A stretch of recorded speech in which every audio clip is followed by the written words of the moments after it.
এরকম ঝুরঝুরে হেলদি চিড়ের পোলাও যদি সকালে ব্রেকফাস্টে থাকে আর সেটি যদি খুব কম সময়ের মধ্যে হয়ে যায় তাহলে আর কী লাগে। তো আমি এখন রেসিপিটিকে ঝট করে দেখিয়ে নিই। তো ফার্স্টে চিড়েগুলো আমি নিলাম, অল্প চিড়ে নিয়েছি, তো সেগুলো আমি ভালো করে জল দিয়ে ধুয়ে নিব। কারণ চিড়ের মধ্যে অনেক নোংরা থাকে, তো সেগুলো বেরিয়ে যাবে। তো 2-3 বার করে আমি ধুয়ে নিব। ধুয়ে নিয়ে তারপরে আমি এগুলো একটু চিপে চিপে রেখে দেবো, কারণ মানে একটু জল থাকলে না কেমন মাখা মাখা হয়ে যাবে, ওই জন্য আমি একটু চিপে নেব। নেক্সট টাইম আমি কিছুটা চিনেবাদাম ভেজে নেব।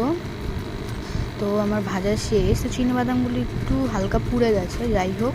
তারপর তেলের মধ্যে একটু পেঁয়াজ আর লঙ্কা দিয়ে দিলাম। তো তারপর আমি একটু আলু দিয়ে দিলাম। তো এখন আমি এটাকে একটু একটু একটু হালকা মানে ভাজবো। ভাজার পর একটু লবণ দিয়ে দিলাম।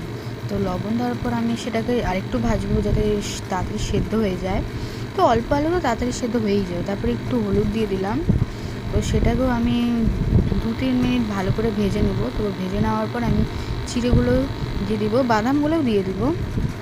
তো ব্যাস এটাতেই হয়ে গেল। তো তারপরে আর বেশ 3-4 মিনিট একটু কম আছে একটু ভালো করে ভেজে নেব, ব্যাস তাতেই কমপ্লিট। বেশি ভাজলে না একটু শক্ত হয়ে যাবে, তো কম ভাজতে হবে। তো নেক্সট টাইমে যে কমপ্লিট হয়ে গেল। তো এটা খেতেও খুব সুস্বাদু আর খুবই হেলদি। যারা ওয়েট লস করছো তারা একবার এটা প্লিজ ট্রাই করে দেখো।